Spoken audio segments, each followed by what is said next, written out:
Naging masaya ang pagsalubong ng Chinese New Year sa Davao City. Kabilang sa nagpa-excite sa selebrasyon ng traditional Chinese dances at ang ipinaraffle na round-trip tickets to Hong Kong. Makibalita tayo kay Argil, relator ng RTV1 Mindanao.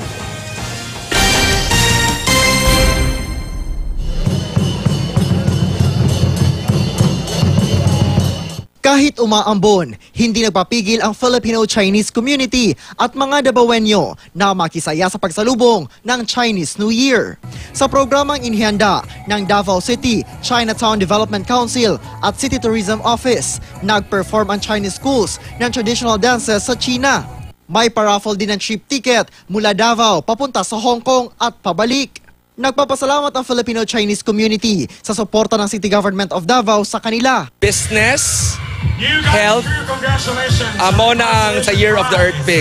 This is one way on how we celebrate and give happiness sa tanang mga Davaoenyos no, mapa-Filipino man or nasa like dugong Chinese, lahat tayong equal dito sa Davao. Nang malapit na ang countdown, namigay ng mga torotot.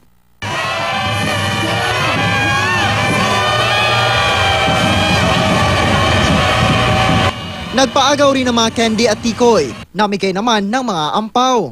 Gold health and makaroon ako ng business, big business and maka-travel. Argil, relator, nagbabalita, Pilipinas.